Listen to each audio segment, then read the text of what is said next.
नमस्कार। ये all India radio के विदेश प्रसारण प्रभाग की हिंदी सेवा है। इंग्लैंड, पश्चिम यूरोप, दक्षिण पूर्व एशिया, पूर्वी अफ्रीका, मॉरिशस, पश्चिम एशियाई देशों और खाड़ी देशों के लिए लक्षित हिंदी सेवा के इस सोशल मीडिया कार्यक्रम में आप सभी का स्वागत है। पेश है ESD न्यूज मैगजीन।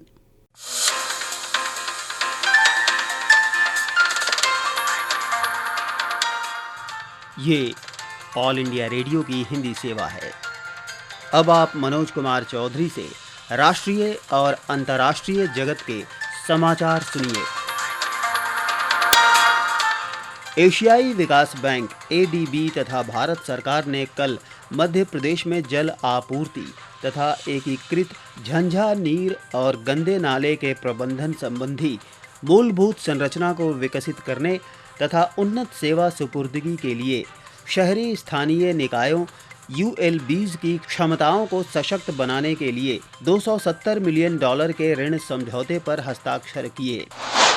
सोमवार को जॉनसन एंड जॉनसन ने कहा कि एक अध्ययन भागीदार के अस्पष्टीकृत अस्वस्थता के कारण इसने अपने कोविड-19 के टीके का उम्मीदवारों पर किए जाने वाले नैदानिक परीक्षण को अस्थायी रूप से रोक दिया है। कंपनी का कहना है कि एक स्वतंत्र डेटा तथा सुरक्षा निगरानी बोर्ड और कंपनी के नैदानिक और सुरक्षा चिकित्सक भागीदार की अस्वस्थता की समीक्षा तथा मूल्यांकन कर रहा है। मंगलवार की सुबह अपनी तिमाही वित्तीय रिपोर्ट के परिणामों में जॉनसन एंड जॉनसन ने कहा कि हजारों लोगों की भागीदारी वाले इस प्रकार के बड़े परीक्षणों में इस तरह की रुकावट सामान्य बात है। इसने कहा कि टीका परीक्षण से जुड़े उम्मीदवार को खुराक देने में आई अध्ययन संबंधी रुकावट स्वास्थ्य अधिकारियों द्वारा आवश्यक एक नियामक होल्ड से भिन्न है। विश्व स्वास्थ्य संगठन ने इस विचार के प्रति आगाह किया है कि हर्ड इम्यूनिटी कोविड-19 महामारी को रोकने के लिए एक वास्तविक रणनीति हो सकती है। लंदन में एक मीडिया ब्रीफिंग में WHO के महानिदेशक टेड्रोस एडहानम घेब्रेयेसुस ने कहा कि इस प्रकार के प्रस्ताव सामान्य रूप से अनैतिक हैं। WHO प्रमुख ने कहा कि कोविड-19 के विरुद्ध हर्ड इम्यूनिटी प्राप्त करने को लेकर अभी तक बहुत ही कम जानकारी प्राप्त हो सकी है। अमेरिका के विदेश उपमंत्री स्टीफन बिएगुन ने क्वाड समूह के विस्तार का आह्वान किया है। उन्होंने कहा कि समान विचार वाले देशों और समूहों को मुक्त हिंद प्रशांत क्षेत्र के लिए एकजुट होना चाहिए। नई दिल्ली में भारत अमेरिका फोरम को संबोधित करते हुए उन्होंने कहा कि इस संगठन का विस्तार किया जा सकता है और समान विचार वाले अन्य देश भी इसमें शामिल हो सकते हैं। अभी क्वाड समूह में अमेरिका, भारत, ऑस्ट्रेलिया और जापान हैं। श्री बिएगुन ने कहा कि दक्षिण पूर्व एशिया में क्वाड देश समुद्र क्षेत्र की स्वतंत्रता की रक्षा तथा प्रशासन, स्वास्थ्य, पर्यावरण सुरक्षा और डेटा साझेदारी में 10 देशों के आसियान समूह के साथ सहयोग बढ़ा सकते हैं। उन्होंने कहा कि क्वाड बाध्यकारी दायित्वों पर नहीं बल्कि साझा हितों पर आधारित समूह है। उन्होंने कहा कि मुक्त हिंद प्रशांत क्षेत्र में समर्थक किसी भी देश का क्वाड समूह में स्वागत है। बांग्लादेश के सड़क परिवहन एवं सेतु मंत्री ओबैदुल क्वाडर ने कहा कि बांग्लादेश और भारत के बीच संबंध दोनों देशों के प्रधानमंत्रियों की ईमानदार कोशिशों के कारण नई ऊंचाई पर पहुंच गए हैं। कल ढाका में नवनियुक्त भारतीय उच्चायुक्त विक्रम दुरईस्वामी द्वारा उनसे सदाचार भेंट के बाद वे मीडिया से बातचीत कर रहे थे।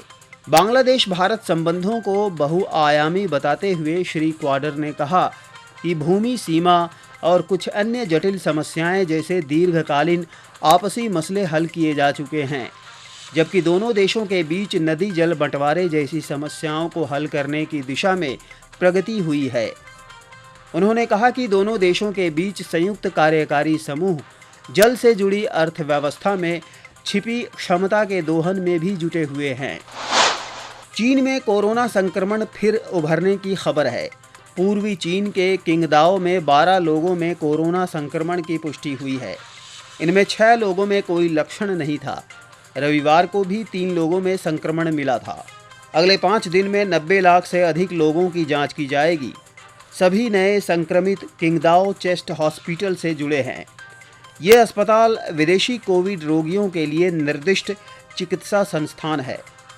पेइचिंग और उरुम्की में भी कई लाख नमूनों की जांच की गई है।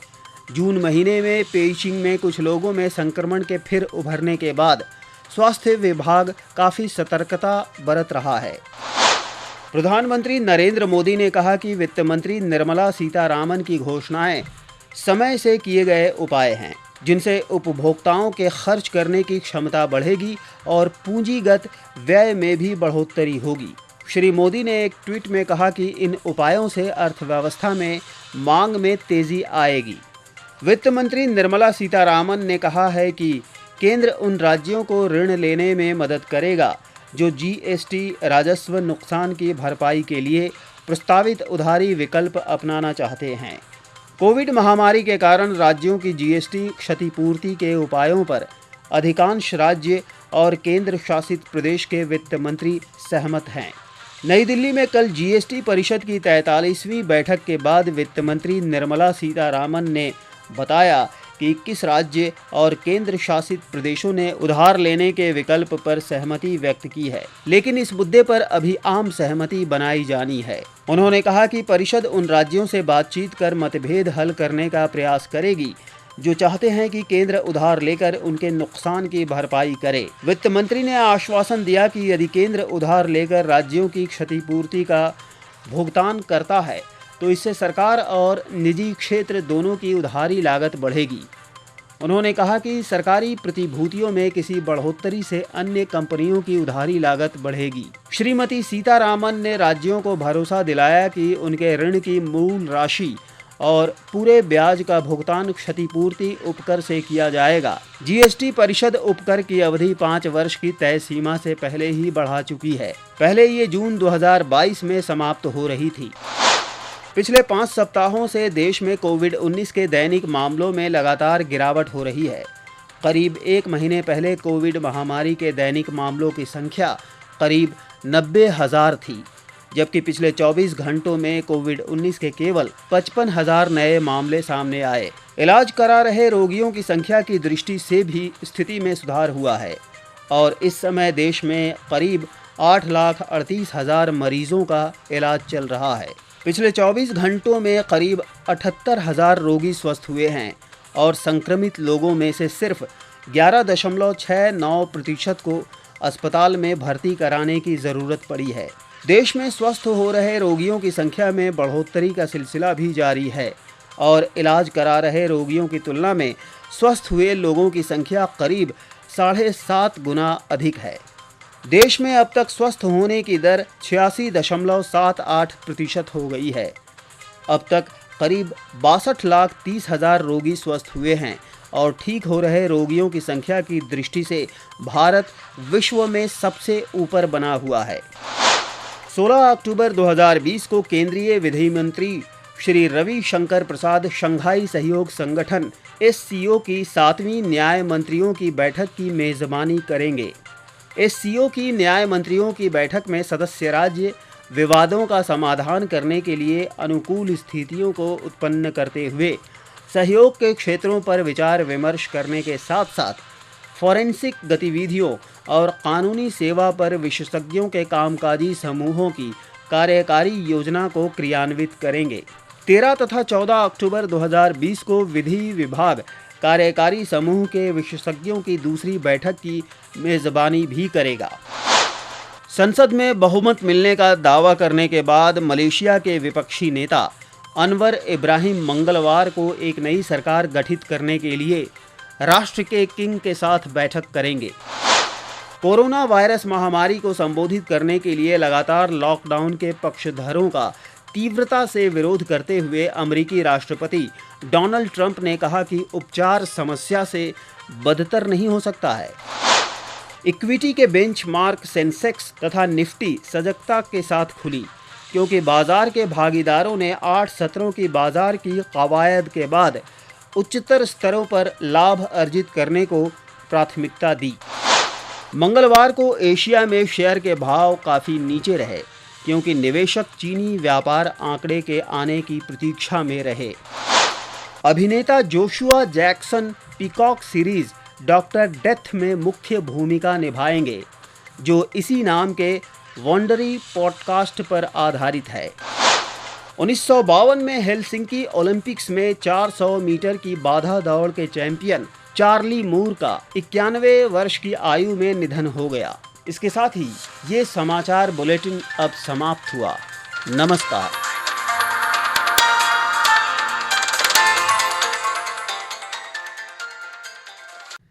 समाचार पत्रों से लेकर आई हूं मैं नीलम मलकानिया। आप सभी को नमस्कार। देश के विभिन्न समाचार पत्रों ने अलग अलग घटनाओं को संपादकीय का विषय बनाया है। आज प्रकाशित लगभग सभी अखबारों ने वित्त मंत्रालय के प्रोत्साहन पैकेज की घोषणा और सरकारी कर्मचारियों के लिए की गई विभिन्न घोषणाओं को अलग अलग शीर्षकों से सुर्खियों में दिया है। जनसत्ता ने लिखा है, वित्त मंत्री ने मांग और निवेश बढ़ाने के लिए 73,000 करोड़ रुपए के पैकेज की घोषणा की। इसमें राज्यों को 12,000 करोड़ रुपए का ब्याज मुक्त ऋण देने की तैयारी। दैनिक ट्रिब्यून लिखता है, उपभोक्ता मांग बढ़ाने के लिए केंद्र ने अपने कर्मचारियों के लिए की घोषणाएं, एलटीसी की जगह कैश वाउचर। राजस्थान पत्रिका की टिप्पणी है, बिना सैर सपाटा होगा एलटीसी का भुगतान। अमर उजाला के शब्द हैं, सरकारी कर्मियों को छुट्टियों के बदले नकद, खरीदारी के लिए 10,000 अग्रिम। अखबार ने प्रधानमंत्री के हवाले से लिखा है, सही समय पर फैसला, मांग में आएगी तेजी। लोगों द्वारा पैसा खर्च करने को बढ़ावा देने से पूंजीगत व्यय बढ़ेगा। देश भर में कोरोना संक्रमण की स्थिति पर भी अखबारों की नजर है। स्वस्थ होने की दर बढ़ने के साथ ही संक्रमण के एहतियाती उपायों पर अखबारों ने चर्चा की है। राष्ट्रीय सहारा ने पहले पन्ने पर विशेष आलेख में लिखा है, 4 महीनों में 18,000 टन कोविड कचरा इकट्ठा हुआ। इसका निस्तारण देश की 198 इकाइयों द्वारा किया जा रहा है। जनसत्ता ने विस्तार से बड़े अक्षरों में लिखा है, स्वास्थ्य मंत्री ने कहा, त्योहारों में संक्रमण बढ़ने का अंदेशा, भीड़ भाड़ से बचें। दिल्ली में इस बार सभी प्रमुख रामलीलाएं नहीं होंगी, लिखता है दैनिक जागरण। पहली बार ऐसा होगा कि दिल्ली में रामलीला समितियों द्वारा एक साथ ये निर्णय लिया गया है। आगामी त्योहारों को देखते हुए सुरक्षित दूरी बनाए रखने और डिजिटल माध्यम से सांस्कृतिक कलाओं के मंचन की खबरें अखबारों में हैं। दिल्ली की वायु गुणवत्ता के गिरते स्तर पर भी कुछ अखबारों ने पहले पन्ने पर चर्चा की है। नवभारत टाइम्स ने लिखा है, लीबिया से अगवा किए गए 7 भारतीय श्रमिकों को छुड़ा लिया गया है। अर्थशास्त्र के लिए मिलग्राम और विल्सन को नोबेल पुरस्कार दिए जाने की घोषणा भी अखबारों ने मुख पृष्ठ पर दी है। कल मुंबई में घंटों बत्ती गुल रहने की खबर भी पहले पन्ने पर है। हिंदुस्तान अपने संपादकीय में ताकि मांग बढ़े शीर्षक से लिखता है, वित्त मंत्री निर्मला सीतारमण ने कल केंद्रीय कर्मचारियों के लिए जिन सुविधाओं की घोषणा की, वो लड़खड़ाती अर्थव्यवस्था में नया जोश भरने की एक और कवायद है। ये व्यवहारिक कदम हैं और इनसे अर्थव्यवस्था में अतिरिक्त मांग के बढ़ने की उम्मीद बांधी जा सकती है। इन सुविधाओं के तहत तमाम केंद्रीय कर्मचारियों को 10,000 रुपये की कर मुक्त राशि अग्रिम भुगतान के रूप में दी जाएगी और कर्मचारी इसे 31 मार्च तक किसी भी त्योहार में खर्च कर सकेंगे। उन्हें 10 किस्तों में इसे लौटाने की सुविधा होगी। इसी तरह एलटीसी कैश वाउचर स्कीम में कर्मचारी रिम्बर्समेंट की बजाय सीधे नकदी का दावा कर सकेंगे और इस राशि का इस्तेमाल भी उन्हें 31 मार्च से पहले कर लेना होगा। अपने कर्मचारियों के अलावा केंद्र ने राज्यों को भी पूंजीगत खर्च के लिए 12,000 करोड़ रुपए का ब्याज मुक्त कर्ज देने का ऐलान किया है। राज्य 31 मार्च तक अपनी नई पुरानी योजनाओं पर इसे खर्च कर सकेंगे और उनके पास अगले 50 सालों में इसे चुकाने की सहूलियत होगी। सरकार का आकलन है, जो तर्कसंगत भी है, कि इन कदमों से बड़ी मांग पैदा होगी। भारतीय अर्थव्यवस्था को लेकर तमाम देशी विदेशी वित्तीय और रेटिंग संस्थाओं के जो आकलन हैं, वे सरकार की पेशानी पर बल डालने के लिए काफ़ी हैं।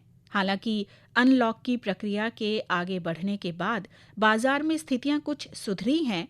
खुद वित्त मंत्री ने भी आपूर्ति श्रृंखला में सुधार की स्थिति पर संतोष जताया है। लेकिन ये एक सर्वमान्य बात है कि बाजार में मांग बढ़ाए बिना अर्थव्यवस्था की पटरी पर वापसी मुमकिन नहीं है। और मांग बढ़े, इसके लिए जरूरी है कि उपभोक्ताओं के जहन से महामारी से जुड़ी आशंकाएं तिरोहित हों और वे खुलकर खर्च करने की स्थिति में आएं। लॉकडाउन ने मध्य वर्ग को किफायती खर्च के लिए बाध्य किया है और जब तक कोविड-19 से जुड़ी स्थितियां सामान्य के करीब नहीं पहुंचेंगी, सामाजिकता नहीं बढ़ेगी, तब तक उनका पूर्व स्थिति में लौटना मुश्किल है। ऐसे में केंद्रीय कर्मचारियों को दी गई सुविधाओं की अहमियत समझी जा सकती है।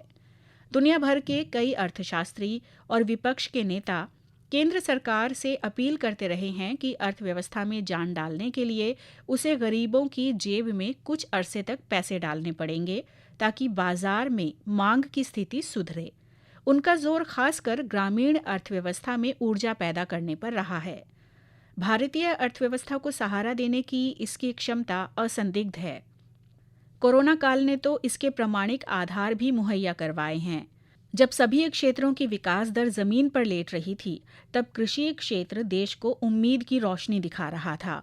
सरकार ने ग्रामीण अर्थव्यवस्था की ठोस क्षमताओं को देखते हुए ही मनरेगा का बजटीय आवंटन बढ़ाया है। भारत में त्योहार अर्थव्यवस्था को मजबूत संबल देते हैं। यही समय होता है जब खास तौर से ग्रामीण लोग दैनिक जरूरतों के आगे की खरीदारी करते हैं। खास तौर से दुर्गा पूजा, दिवाली, छठ, ईद, गुरु पर्व और क्रिसमस हमारी अर्थव्यवस्था को नई ऊंचाई देते आए हैं। कोरोना ने इस साल के त्योहारों का रंग फीका कर दिया है, लेकिन भारतीय अर्थव्यवस्था के उड़े रंग इन्हीं की बदौलत सुर्खरू भी होंगे। सरकार को कुछ और राहतें असंगठित क्षेत्रों पर भी बरसानी होंगी। दैनिक जागरण अपने संपादकीय शत्रुओं को संदेश में लिखता है, सीमांत क्षेत्रों में आवागमन की सुविधा बढ़ाने और वहां की सेना की पहुंच आसान बनाने के लिए बनाए गए 44 पुलों का एक साथ लोकार्पण भारत सरकार की इस प्रतिबद्धता का परिचायक है कि सीमाओं की रक्षा के लिए कोई कोर कसर बाकी नहीं रखी जाएगी। जम्मू कश्मीर, लद्दाख, हिमाचल प्रदेश और उत्तराखंड के साथ ही पूर्वोत्तर के राज्यों में द्रुत गति से बनाए गए इन पुलों की उपयोगिता आम लोगों के साथ साथ सेना के लिए भी है। स्पष्ट है कि ये पुल आर्थिक विकास के साथ साथ देश की सामरिक शक्ति को बल प्रदान करने वाले भी हैं। इन पुलों के निर्माण में केवल इसलिए तेजी नहीं दिखाई गई कि बर्फबारी का समय करीब आ रहा है, बल्कि इसलिए भी कि अहंकारी और अड़ियल चीन बदनीयती का परिचय देने में लगा हुआ है। चीन के साथ साथ पाकिस्तान भी नापाक इरादों से लैस नजर आ रहा है। शायद इसीलिए रणनीतिक महत्व के इन पुलों का लोकार्पण करते हुए रक्षा मंत्री राजनाथ सिंह ने बिना किसी लाग लपेट कहा कि ऐसा लगता है कि चीन और पाकिस्तान किसी खास इरादे से मिलकर भारत के लिए समस्याएं पैदा करने में लगे हुए हैं। शत्रुभाव से भरे देशों को ऐसे ही सख्त संदेश दिए जाने चाहिए। रक्षा मंत्री का दो टूक बयान सैन्य अफसरों के उस आकलन के अनुरूप ही है जिसके तहत ये रेखांकित किया गया था कि चीन के साथ साथ पाकिस्तान से भी दो हाथ करने की नौबत आ सकती है। चूंकि मौजूदा माहौल में चीन और पाकिस्तान पर एक क्षण के लिए भी भरोसा नहीं किया जा सकता, इसलिए उचित यही है कि उनसे निपटने की पूरी तैयारी रखी जाए। ये अच्छा हुआ कि भारत ये संकेत देने में संकोच नहीं बरत रहा कि सीमांत राज्यों में बनाए गए पुल इसी तैयारी का हिस्सा हैं। इस तैयारी को किस तरह विशेष प्राथमिकता दी जा सकती है, इसका पता इससे चलता है कि अस्थायी पुलों को स्थायी पुलों में बदलने और नए पुलों का निर्माण करने के लिए सीमा सड़क संगठन अपनी क्षमता से 3 गुना ज्यादा काम कर रहा है। इन 44 पुलों के निर्माण के साथ ही करीब इतने ही और पुलों को बनाने का काम जारी है। इसी संगठन ने अभी हाल में हिमाचल प्रदेश में सबसे लंबी सुरंग का निर्माण कर देश दुनिया का ध्यान अपनी ओर खींचा है। सीमावर्ती राज्यों के दुर्गम इलाके में सीमा सड़क संगठन अपने काम को जिस संकल्प के साथ पूरा करने में लगा हुआ है, वो देश के इस भरोसे को बल देने वाला है कि हमारी सेना और उसके संस्थान हर तरह की चुनौती का सामना करने में सक्षम हैं। अभी आप समाचार पत्रों से सुन रहे थे नीलम मलकानिया से, जिसमें हम आपके लिए लेकर आए थे संपादकीय समीक्षा और अलग अलग समाचार पत्रों की सुर्खियां। ऑल इंडिया रेडियो के विदेश प्रसारण प्रभाग की ये हिंदी सेवा है।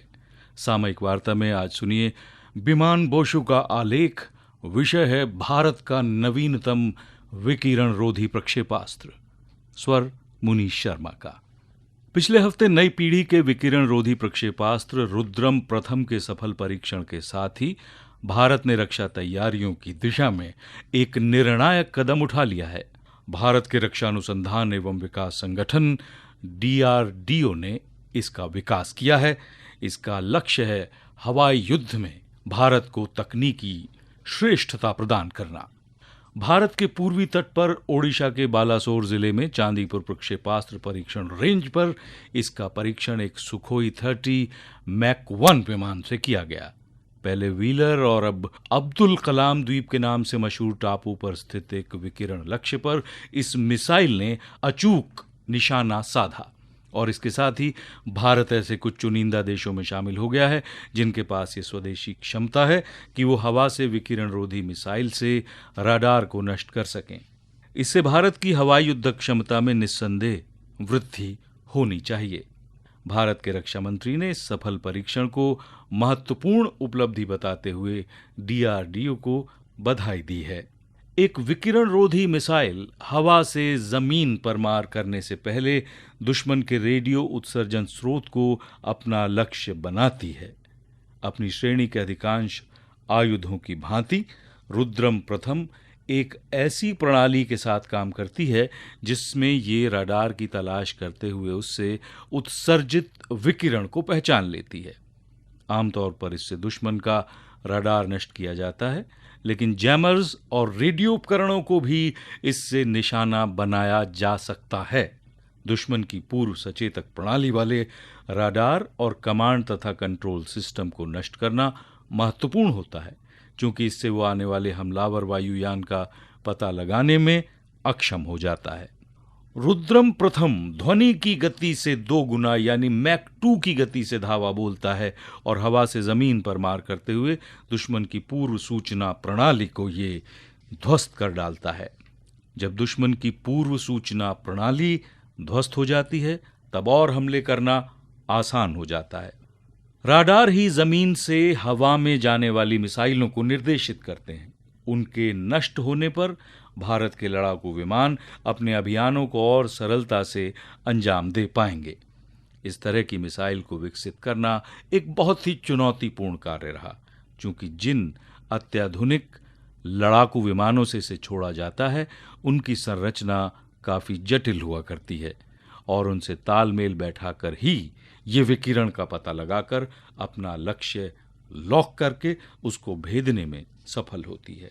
भारत के रक्षा अनुसंधान और विकास संगठन DRDO के अनुसार रुद्रम प्रथम का विकास भारतीय वायुसेना के लिए किया गया है ताकि वो दुश्मन की वायु रक्षा प्रणाली को भेद सके। अत्याधुनिक प्रणाली से लैस इस प्रक्षेपास्त्र का प्रारंभिक परीक्षण वायुसेना की युद्धक स्क्वाड्रन के साथ संपन्न हुआ है।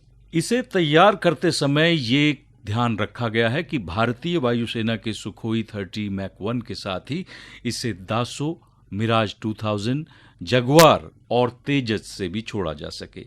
ये 100 से 250 किलोमीटर तक लक्ष्य को भेदने में सक्षम मिसाइल है। DRDO का कहना है कि इस प्रक्षेपास्त्र के विकास की तैयारियां तो सन 2012 में ही शुरू हो गई थीं। चूंकि इसे पूरी तरह स्वदेशी रखना था, इसलिए कई तरह की प्रणालियों का स्वदेश में विकास किया गया, जैसे वाइड बैंड पैसिव सीकर और दोहरी पल्स वाला प्रोपल्शन सिस्टम इत्यादि।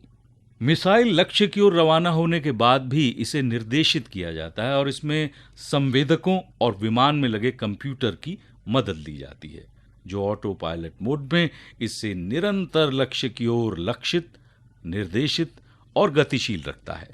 आधुनिक युद्ध प्रणाली अधिकाधिक नेटवर्क केंद्रित हो गई है, यानी इसमें अनेक पहचान, निगरानी और संचार संबंधी प्रणालियां होती हैं जो आयुध प्रणालियों से जुड़ी रहती हैं। इस जटिल तकनीकी दौर में भारत की नवीनतम मिसाइल विकसित होना एक महत्वपूर्ण उपलब्धि है। DRDO यानी रक्षा व अनुसंधान संगठन अब इसे और भी विकसित करते हुए इसे अलग अलग तरह के माहौल में सक्षम बनाना चाहता है, ताकि इसका ऐसा संस्करण भी हमारे लिए उपलब्ध रहे जिसे धरती पर स्थित मोबाइल लॉन्चर से भी दुश्मन के ठिकाने पर प्रक्षेपित किया जा सके। और इसके साथ ही सामयिक वार्ता का ये अंक समाप्त हुआ। ये था ऑल इंडिया रेडियो के विदेश प्रसारण प्रभाग की हिंदी सेवा का यूट्यूब कार्यक्रम। ESD न्यूज मैगजीन का अगला अंक लेकर हम फिर हाजिर होंगे। अब दीजिए इजाजत। नमस्कार।